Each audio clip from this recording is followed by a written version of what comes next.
যে ছেলেটা মা বাবাকে কাঁদায় আর উত্তর ভারত দক্ষিণ ভারত গয়া কাশী বৃন্দাবন যায়, তার কোনো তীর্থে কোনো ফল নাই।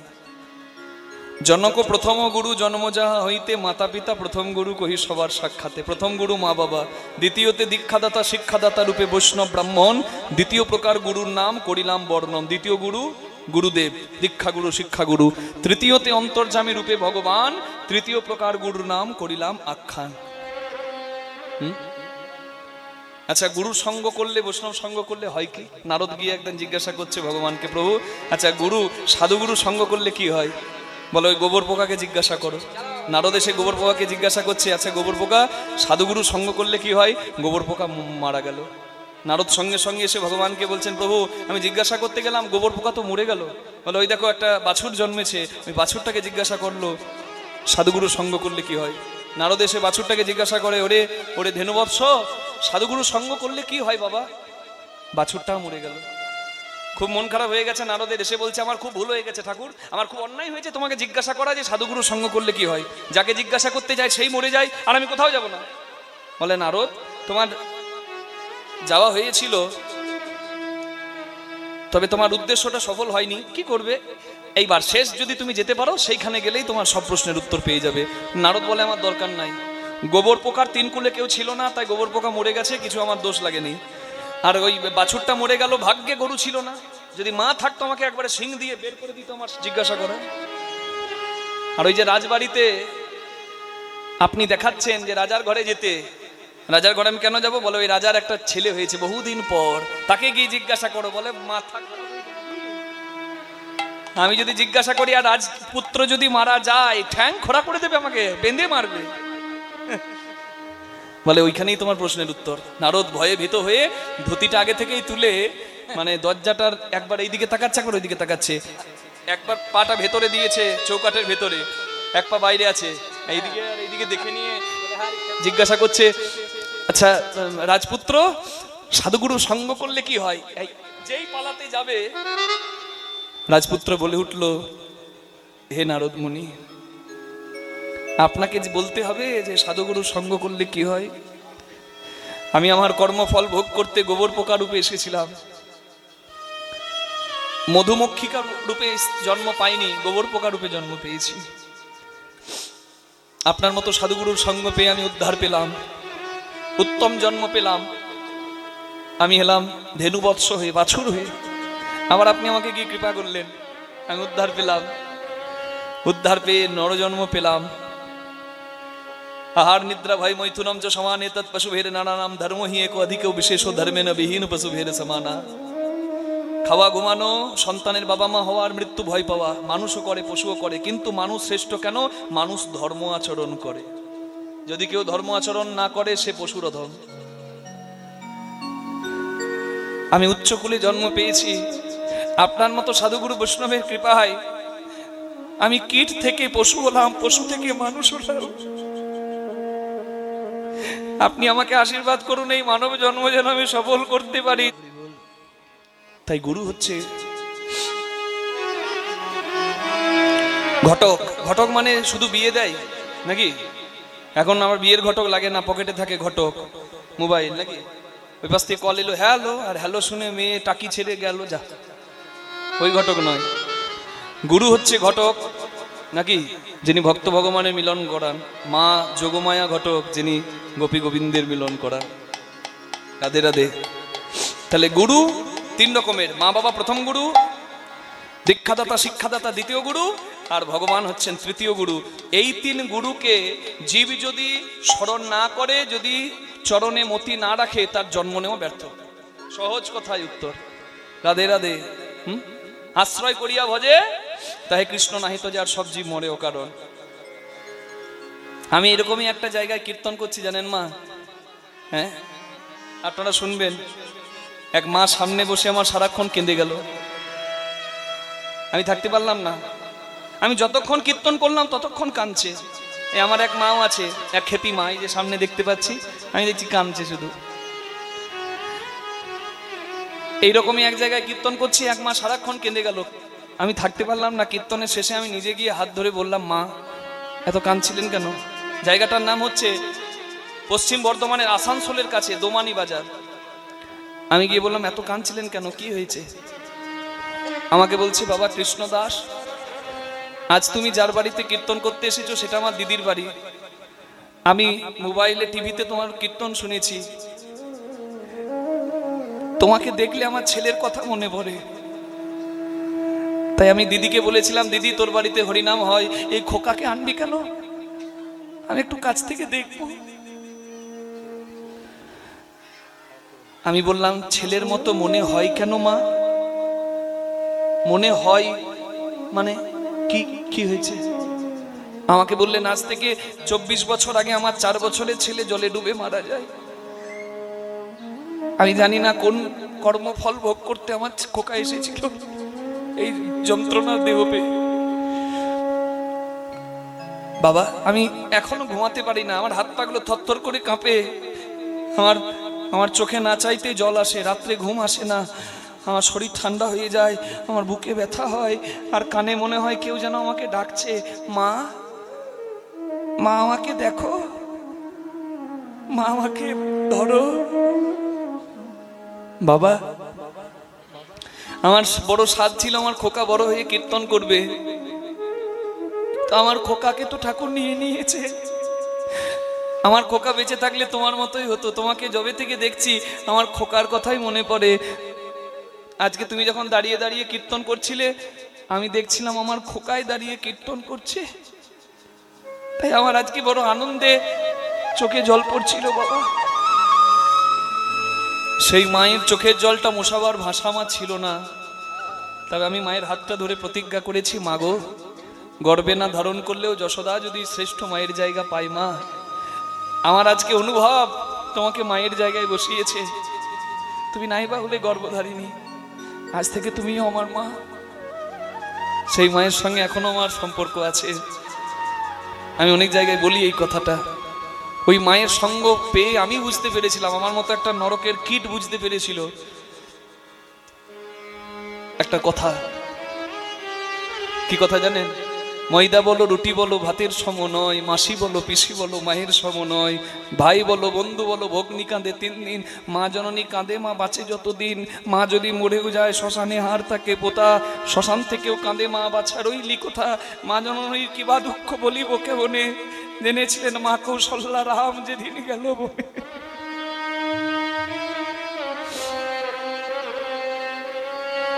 যে ছেলেটা মারা যায় সেই ছেলেটা কারোর ভাই, কারোর বন্ধু, কারোর আত্মীয় স্বজন, কারোর আবার স্বামী, কিন্তু তার নিজের মায়ের দেহের অংশ। আমি 14 দিন আজকে বাড়ি ফিরিনি মাই, প্রতিদিন গান হচ্ছে। 14 দিন বেরিয়েছি মা। এই যাত্রাপথে আমি ত্রিপুরা থেকে এলাম, আমার দমদম থেকে ফ্লাইট ছিল, আর কার্তিকের 28 তারিখ রাস পূর্ণিমা উপলক্ষে আমি ত্রিপুরায় 28, 29, 30 3 দিন গান করি। আপনারা যারা আমাকে ফেসবুকে ফলো করেন, কৃষ্ণদাস মুখার্জি কীর্তন, সেখানেও দেখতে পারবেন আমার আপডেট থাকে কোথায় কোথায় যাচ্ছি কি না। আর যারা কীর্তন শোনেন তারা তো ইউটিউবে গিয়ে কৃষ্ণদাস মুখার্জি কীর্তন লিখলে সেখানেও শুনতে পারেন। রাধে রাধে। তা আমি সেখানে দিয়েছিলাম। তো এই 3 দিন কীর্তন করে আমি এসেছি, তারপরে মেদিনীপুর, হাওড়া, আবার এই মেদিনীপুর থেকে এইখানে আমার বাবা শ্রীচরণে আসা। তা দেখুন, ওই দ্বিতীয় দিনের কীর্তন যখন ত্রিপুরাতে করছি, আমার সঙ্গে অনেক বাচ্চা বাচ্চা ছেলে দেখা করতে এসেছে। সব ছেলেরা, অনেক ছেলেরা দেখছি মোবাইল নিয়েছে, হাতে মোবাইল নিচ্ছে, দেখছে। একটা ছেলেকে আমি দেখছি, ও ছেলেটা মোবাইল নাই, বাকি সবার হাতে মোবাইল একটা করে। আমি বললাম, বাবা তুমি মোবাইল দেখবে? আমি বেশিক্ষণ দেবো না, কিন্তু একটু দেবো। আমার কাছেই ছিল, আমার ফোনটা আমি হাতে দিলাম, না। তো বিশ্বাস করুন, ওই ফোনটা পেয়ে ছেলেটা বুঝতেই পারছে না যে ফোনটা কি করব। অন্যান্য ছেলেরা ফোন খুলে গেম খেলতে লেগে গেছে, সব জানে, আর ওই ছেলেটা ফোনটাও চালাতে পারছে না, মানে ফোনটা যে কি করতে হয় সেটাও ভালো করে জানে না। ফোনটাকে নিয়ে এপাশ ওপাশ করছে। কিছুক্ষণ পর ফোনটা আমাকে দিয়ে দিও, চুপ করে দাঁড়িয়ে আছে, মানে ভয় পেয়ে গেছে। আমার একটু আশ্চর্য লাগলো, এখনকার বাচ্চা এমনিতেই স্মার্ট। তো ওই ছেলেটা মোবাইল হাতে দিলাম, কিন্তু আমাকে ফিরিয়ে দিয়ে ভয় পেয়ে দাঁড়িয়ে গেছে, ভয়ে কাঁপছে থরথর করে। আমি মাথাতে হাত বুলিয়ে বললাম, বাবা। মেয়ে ছিল, খুকি, মা আমার, কি হয়েছে মা? আমি বললাম এ কার সঙ্গে এসেছে? হ্যাঁ, এর মা কোথায়? একজন বৃদ্ধা, মানে মেয়েটার ওই খুকির ঠাকুমা আমাকে এসে বলছে, বাবা এই অভাগিনীর মা নাই।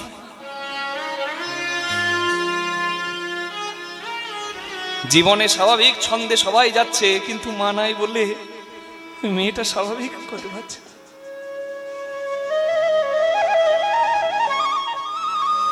যারা মা বাবা পেয়েছেন তারা বড় ভাগ্যবান। দাঁত থাকতে দাঁতের মর্ম দিন। নকল দাঁত যতই লাগান, নকল দাঁত লাস্টিং করবে না 10 বছরের বেশি বাবা। যেটি পেয়েছেন ভগবানের কৃপায়, যার আঙিনায় এসেছেন, মা বাবাকে ভালোবাসো, এর তুল্য ধন হবে না।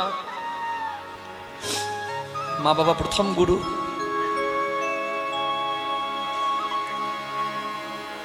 ভাই রে, আমি অনেক খেললাম, কিন্তু আর আমি খেলবো না। কেন জানিস? আমার মা ঘরে কাঁদছে আমার আশাপথে নয়ন দিয়ে। আমাকে পাওয়ার জন্য অনেক কষ্ট করেছে রে, দেহের মাংস বিক্রি করে, তবে কখনো হয়েছে আমার মা। আমি যে ধরার প্রেমে পড়েছি ধরা, আমি ধরার প্রেমে পড়েছি ধরা, প্রেমে পড়েছি ধরা, আমি ধরার প্রেমে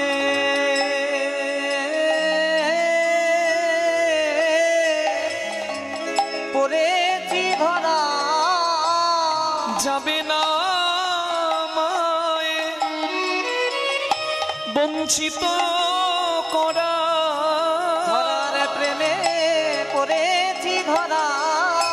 না রে ভাই, মা কাঁদানো ভালো নয়। আমার কি মনে হয় জানিস? আজি মাঠে আমাদের বিলম্ব হেরিয়া, আজি মাঠে আমাদের বিলম্ব দেখিয়া, আজি মাঠে আমাদের রে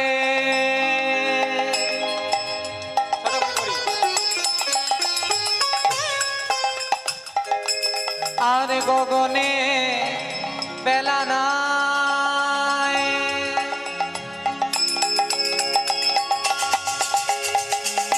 বেলা নাই ভাই,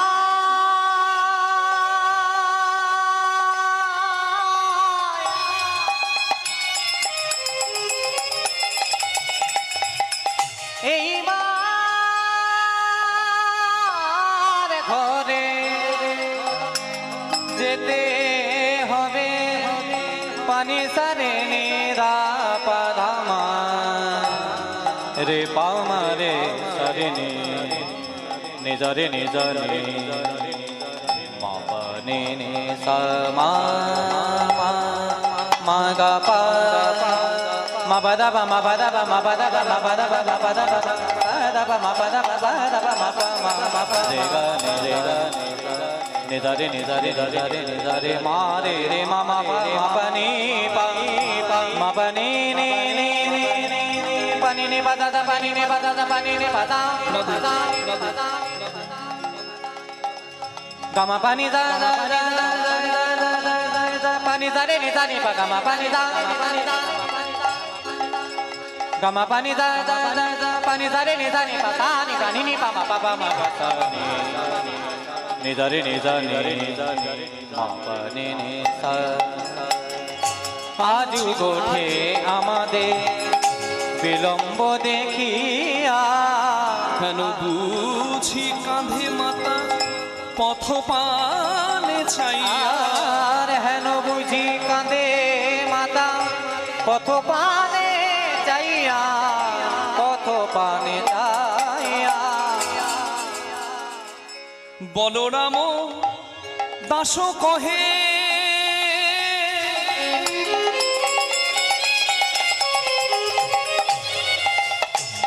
শুনি কানাইয়ের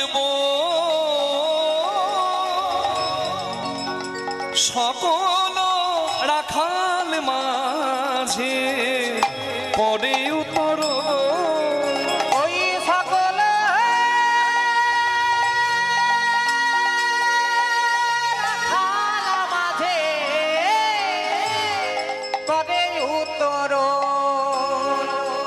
বলে ও ভাই কানু ফিরারে ধেনু, ও ভাই কানো ফিরারে ধেনু, বাজাইয়া মোহন বেনু, ও ভাই কানো ফিরারে ধেনু, ওই বাজাইয়া মোহন একবার বেনু চাঁদে বদনে দিয়া বেনু, বাজাইয়ে মোহন বেনু, চাঁদ বদনে দিয়া বেনু বাজাইয়ে মোহন বেনু, চাঁদ বদনে দিয়া বেনু বাজাইয়ে মোহন বেনু, ও ভাই কানো ফিরারে ধেনু, সকল রাখাল মাঝে পরে উতর।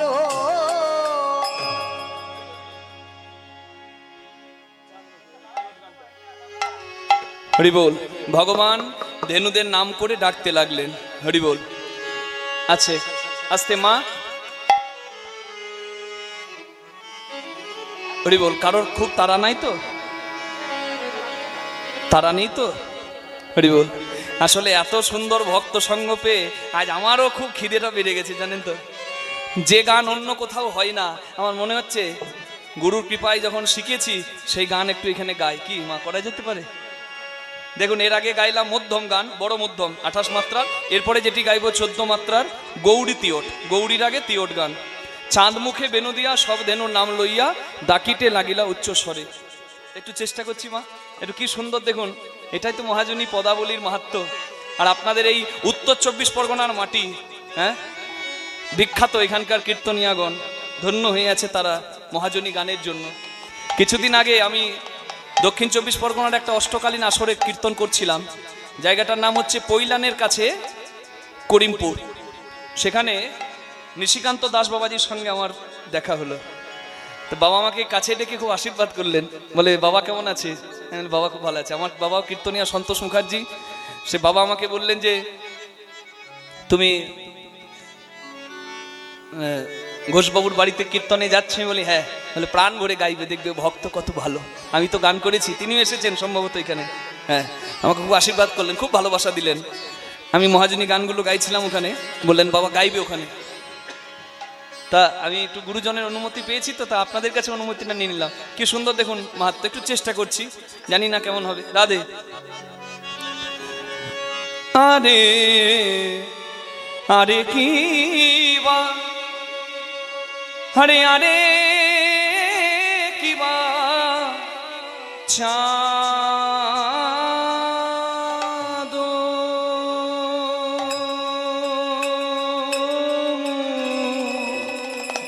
খে চাঁদ মুখে বেনু বেনু দিয়া, চাঁদ মুখে বেনু দিয়া আহা সব ধেনু না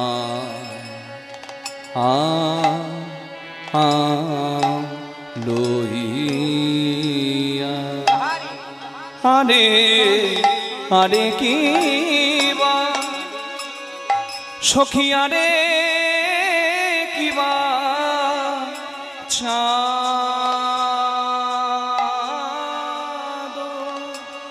গোবিন্দ আমার বেনুতে ধেনুর নাম লয়ে, ধেনুর নাম লয়ে ডাকে, বলে ডাকে আয়, ডাকে আয়, ডাকে আয় গো, বলে আইসে মলি আই বলি। বেনুতে ডাকে হরি হরি বল।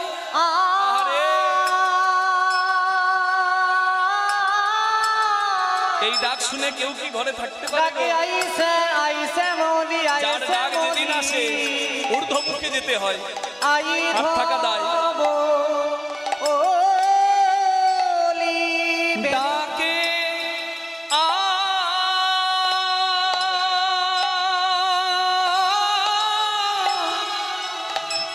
শ্যামলি আই ধবলি বেনুকে ডাকে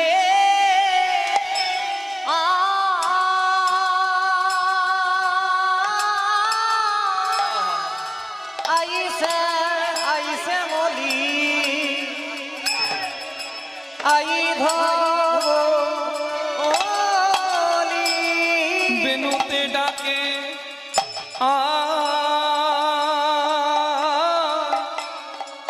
আই শ্যামলি আই ধবলি বেনুকে ডাকে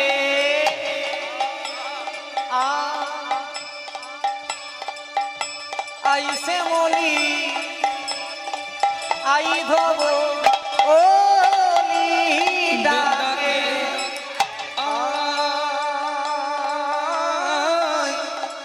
আই শ্যামলি আই ধবলি বেনুকে ডাকে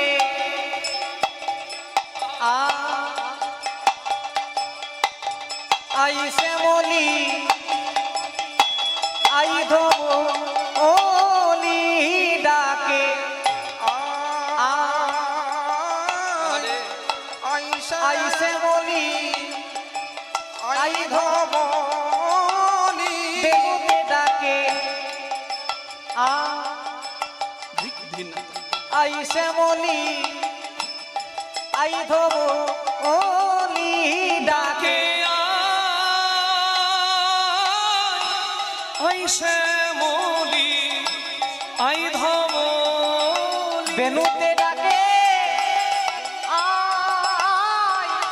আইসে মলি আই ধব ওলি ডাকে আই শ্যামলি আই ধবলি বেনুতে ডাকে আইসে মলি আই ধব ওলি ডাকে আই শ্যামলি আই ধবলি ওহি ডাকে আইসে মলি আই ধব ওলি ডাকে আই শ্যামলি আই ধবলি ডাকে আইসে মলি আই ধব ওলি ডাকে আই শ্যামলি আই ধবলি ডাকে আইসে মলি আই ধব ওলি ডাকে আইসে মলি আই ধব ওলি ডাকে আই শ্যামলি আই ধবলি ডাকে